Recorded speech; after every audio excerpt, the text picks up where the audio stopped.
साथियों, अगला कंसेप्ट के बारे में सीखते हैं। यदि ये कंसेप्ट आपको अच्छे लग रहे हो तो चैनल को लाइक करके सब्सक्राइब करना मत भूलिएगा और अपने दोस्तों में जरूर शेयर करिएगा। जैसा कि आपको पता होगा कि जो अल्टीट्यूड हम जब खींचते हैं किसी त्रिभुज में, तो जनरली दो तो हमको पता है कि दो रेखाएं कहीं ना कहीं एक दूसरे को कट करेंगी ही करेंगी। बात हमको ये है, कंसेप्ट हमारा ये है साथियों, जो तीसरा अल्टीट्यूड होता है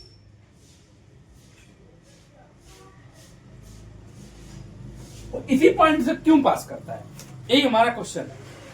दो चलते हैं, मानते हैं कि दो एल्टीट्यूड है, किसी न किसी एक पॉइंट पे कट करेगा ही करेगा भाई, लेकिन तीसरा जो है, तीसरा जो अल्टीट्यूड है, तीसरा अल्टीट्यूड होगा साथियों, यही तीसरा अल्टीट्यूड इसी पॉइंट से क्यों पास करेगा, यही हमें प्रूव करना है, यही हमें सिद्ध करना है। तो साथियों, ये रेखा इसी पॉइंट से क्यों जाती है, क्यों ना हम यहां से कहीं से क्यों नहीं जाती है, इसी पॉइंट से क्यों जाती है, इसी क्यों का जवाब हम बेसिक से सीखेंगे। समझ आ गया? तो साथियों, सवाल हमारा क्या है कि तीसरा अल्टीट्यूड एक ही बिंदु से पास क्यों होता है, इसी को हमें सीखना है। तो देखिए, ये ट्रायंगल है, ठीक, त्रिभुज है। हम करेंगे क्या, एक तीनों जो शीर्ष है, मतलब इस बी और सी के पैरेलल हम क्या करेंगे, समांतर एक रेखा और खींच लेंगे। सॉरी,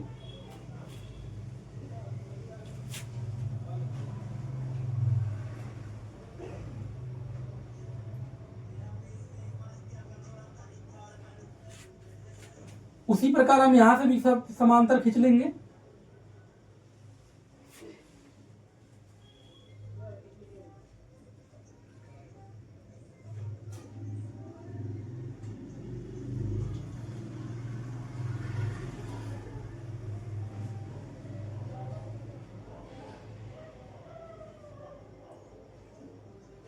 थोड़ा सा रेखाएं इधर उधर हो सकते हैं, याद रखना, कंसेप्ट में कमी नहीं रहेगी। चीजें आप थोड़ा सा मेजर कर लेना, नोटबुक वगैरह पर इंची टेप लगा के आप अच्छे से कर सकते हो। जैसा कि मैंने आपको बताया है कि बी और सी जो ये लाइन है, इस लाइन के पैरेलल हम इसको ले लिए, जिसका नाम हम क्या रख देंगे, इसका नाम हो जाएगा पी। ओके, ये हो जाएगा आपका क्यू और इसका नाम हम रख देते हैं आर। ठीक, तो बीसी के पैरेलल एक रेखा खींच दिए जिसका नाम हो गया पी और क्यू। ए और बी के पैरेलल क्यू और आर हम खींच दिए, जो शीर्ष सी से जा रहा है और ये शीर्ष ए से जा रहा है। और ए और सी जो ये रेखा है, ए और सी वाला जो रेखा है, इस रेखा के पैरेलल हम बी के पॉइंट से, मतलब कि शीर्ष से एक रेखा खींच दिए हैं जिसका नाम है पी और आर। यहां तक समझ में आ गया? जैसा कि आपको पता होगा कि बीसी के पैरेलल ये रेखाएं हैं, खींचे हम। उसी प्रकार ए और बी के पैरेलल, इस रेखा के पैरेलल ये वाली रेखा है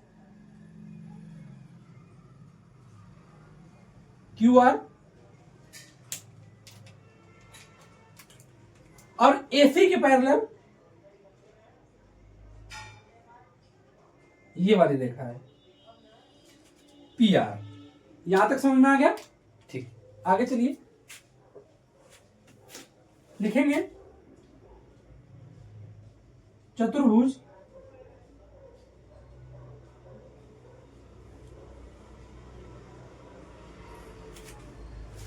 एक एक उठाते हैं, चतुर्भुज बी पी ए सी। समझ में आ गया? चतुर्भुज बी पी ए सी में ये वाला देखिए, ये वाला बी और सी को यहां से देखते हैं, और ये देखिए चतुर्भुज यहां जाके क्या हो जाए, पी और ए तक पहुंच रहा है कि नहीं पहुंच रहा है। तो लिखेंगे बी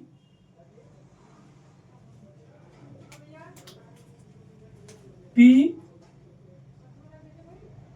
ए सी में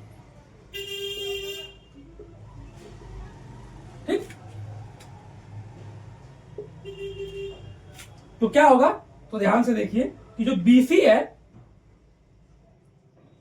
पैरेलल होगा P और Q के, जैसा कि मैंने आपको पहले बताया। ठीक, उसी प्रकार हम करेंगे क्या, बारी बारी एक एक को हम कर लेते हैं।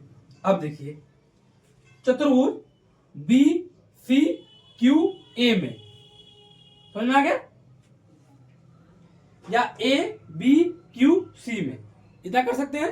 ठीक, अब लिखेंगे चतुर्भुज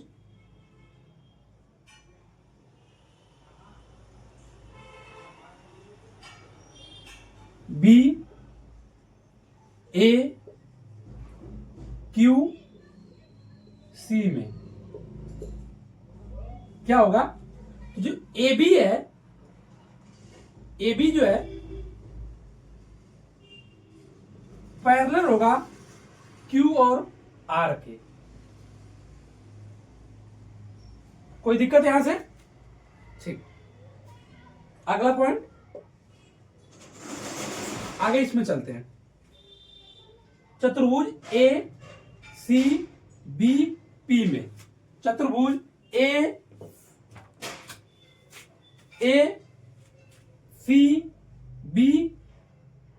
में, चलिए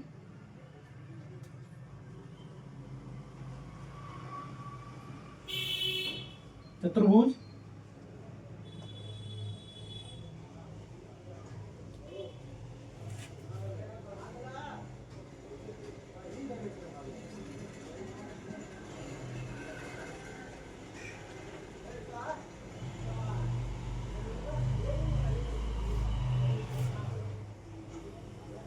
देखते हैं।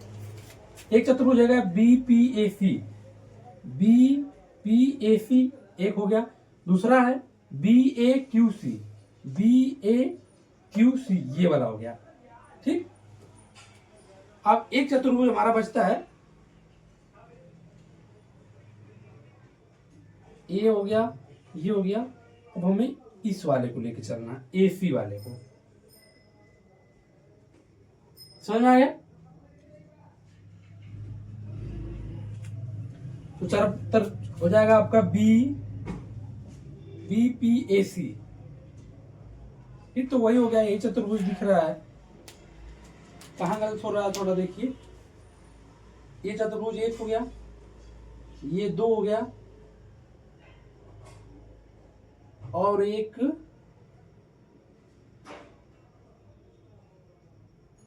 ये वाला BACR, ये चतुर्भुज BACR, BACR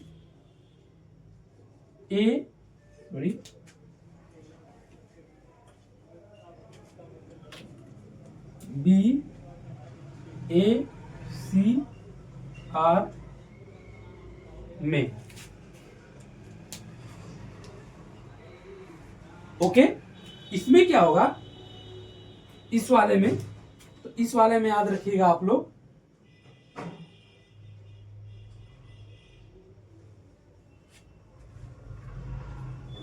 कि जो आपका AC होगा ये वाला पैरेलल होगा PR के, PR के। यहां तक समझ में आ गया, नोट कर लीजिए। अब इसको मिटाएं क्योंकि जगह कम पड़ रहा है, इसलिए हम आगे कंसेप्ट को सिखाते हैं। तो आप लोग याद रखिएगा, चतुर्भुज BPAC में, BPAC एक चतुर्भुज, चतुर्भुज सेकेंड वाले में देखते हैं BAQC, BAQC एक चतुर्भुज हो गया। फिर तीसरा चतुर्भुज है BACR, ये भी एक चतुर्भुज है, समझ में आ गया, नोट कर लीजिए। साथियों आगे के कंसेप्ट को देखिए, सवाल में क्या है, इस चीजों को मैं कंक्लूजन में आपको याद रखना, ये आपको याद होना चाहिए कि दो समांतर जो रेखाएं होती हैं, ये आपको पता होना चाहिए कि दो समांतर रेखाओं के जो इंटीरियर एंगल होते हैं उनका जो सम होता है 180 होता है। जैसे कोई ये दो समांतर रेखा है, तो तो इसके पे कोई तिर्यक रेखा हम खींच दिए हैं तो ये वाला एंगल और ये वाले एंगल का जो योग होगा साथियों वो 180 होता है। समझ में आ गया? इसी को इंटीरियर एंगल कहा जाता है। तो याद रखिएगा। और दूसरी बात है अल्टीट्यूड। अल्टीट्यूड का मतलब क्या होता है? शीर्ष लंब। तो हम क्या करेंगे, पहले शीर्ष लंब खींच लेते हैं, ठीक। और ये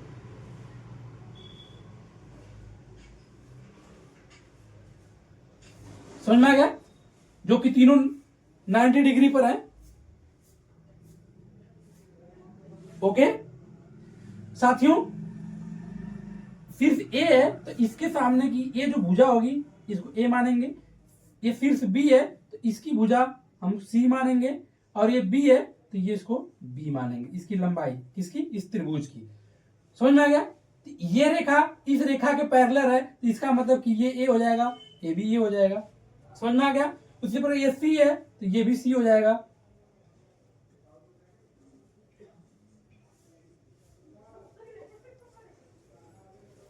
और ये बी है तो ये वाला भी क्या हो जाएगा?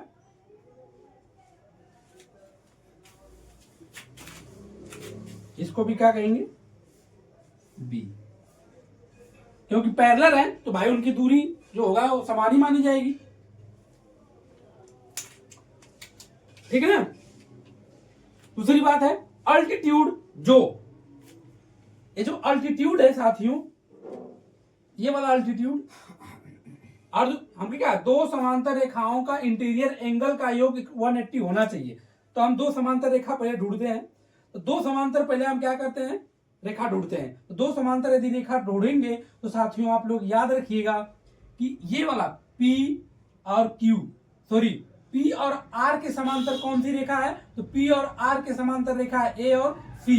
तो A और C, तो इनके A और C, तो इनके बीच का जो एंगल होगा, मतलब ये एंगल, ये वाला एंगल और ये वाला एंगल का योग कितना होगा? 180 होगा। गुड। अब अगला देखते हैं A और B में, ठीक। जो A और B वाला रेखा है इसके समांतर कौन सी रेखा है? याद रखना Q और R है। जब Q और R है तो इनके बीच का एंगल क्या होगा? तो ये वाला एंगल और ये वाला एंगल का योग कितना हो जाएगा? 180 हो जाएगा। ओके, अब आते हैं A और C में। तो A और C का तो हो गया है। अब कौन बचा है? ये वाला BC। BC वाला जो रेखा है, इस BC का जो पैरेलल वाली रेखा है वो P और Q है। तो याद रखिएगा यदि ये 90 डिग्री पर है, याद रखिएगा AB क्या हो जाएगा? 90 डिग्री पर। समझ में आ गया? आधार इनका दोनों का योग क्या हो जाना चाहिए? 180 हो जाना चाहिए। यदि एक पहले से 90 दिया है तो दूसरा अपने आप 90 हो जाएगा, क्योंकि उनका योग हमको क्या चाहिए? उसका योग क्या होना चाहिए? 180 अंश होना चाहिए। यहां तक आपको समझ में आ गया? Very good. याद रखिएगा साथियों, इतना जब आपको आ गया कि मतलब कोण ये सारे कुछ बराबर हो गए हैं। जब कोण बराबर हो गए तो जाहिर सी बात है कि उसके साइड भी बराबर हो जाएंगे। तो ये जो त्रिभुज है, एक त्रिभुज ये हो गया, एक त्रिभुज ये हो गया, एक त्रिभुज ये हो गया और एक त्रिभुज ये वाला, ये चारों जो त्रिभुज है ना, ये चारों त्रिभुजों का जो एरिया होगा साथियों, वो एरिया आपस में क्या हो जाएंगे? बराबर हो जाएंगे। तो हम क्या यहां पर लिखेंगे? और दूसरी बात है, और इसको हम यस से डिनोट करेंगे, यस से डिनोट करेंगे, जो सर्कम सेंटर का काम करेगा। जैसा कि सर्कम सेंटर में आपको पता होना चाहिए, ये कोई पॉइंट है और ये कोई रेखा है, ये कोई रेखा है और एक मिड, इस पॉइंट से यदि हम इस पे रेखा खींचते हैं, यदि ये रेखा यहाँ पे 90 डिग्री का कोण बनाता है, तो यही रेखा इस रेखा के लिए किसका? Side by perpendicular, side perpendicular का काम करता है। साइड परपेंडिकुलर का काम करता है। जब साइड परपेंडिकुलर का काम करता है तो साथियों ये बताइए कि जो यस और बी वाला जो आई रेखा आई है वो इस वाले रेखा को साइड परपेंडिकुलर का काम कर रही है कि नहीं कर रही? जब साइड परपेंडिकुलर का काम कर रही है, और उसी प्रकार ये वाली भी रेखा यहां से लेके यहां तक ये भी साइड परपेंडिकुलर के काम कर रहा है। और ये भी, ये वाला रेखा जो है, सॉरी ये वाला रेखा और ये वाला रेखा जो है, ए और एस वाला, ये भी साइड परपेंडिकुलर का काम कर रहा है। और यस और सी वाला रेखा जो ये वाली है, ये भी साइड परपेंडिकुलर का काम कर रहा है। साथियों जब साइड परपेंडिकुलर काम कर रहा है तो इसका मतलब कि ये जो यस होगा साथियों, ये यस होगा इस बड़े वाले त्रिभुज का सरकम सेंटर होगा। क्या होगा? बड़े वाले त्रिभुज का सरकम सेंटर होगा। मतलब कि जो यस होगा साथियों, जो यस है, ये जो यस है, इस यस को क्या कहेंगे? ये यस जो है ये सरकम सेंटर है, सरकम सेंटर, सरकम सेंटर है किसका? सरकम सेंटर होगा किसका? तो त्रिभुज पी क्यू आर का। समझ में आ गया? जब ये सरकम सेंटर होगा तो याद रखिएगा फिर ये चारों त्रिभुज क्या हो जाएंगे? ये एरिया जो होगा लिखेंगे हम चारों, अगला पॉइंट, चारों त्रिभुज के जो एरिया होंगे बराबर होंगे, बराबर होंगे। समझ में आ गया? जब एरिया बराबर हो गया, सरकम सेंटर हो गया और साइड भी इक्वल हो गया तो याद रखिएगा आप लोग, तो ये हमें प्रूव हो गया कि फिर यस यस यस से सर्वांगसम क्या होगा? सर्वांगसम। सर्वांगसम जब हो गया इसका मतलब कि इनके सारे साइड क्या होंगे? आपस में बराबर हो जाएंगे। जब आपस में बराबर हो जाएंगे तो हम लिख सकते हैं, यहां पे जगह थोड़ा है उसको देख लीजिए। तो ये सारा कंक्लूजन हमें ये निकला। पॉइंट, अगला पॉइंट ये है कि यस यस और यस से ये क्या हो जाएंगे? सर्वांगसम।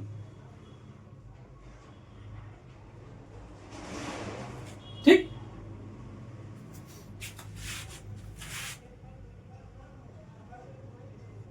सर्वांगसम होगा। लास्ट का पॉइंट ये होगा। समझ में आ गया?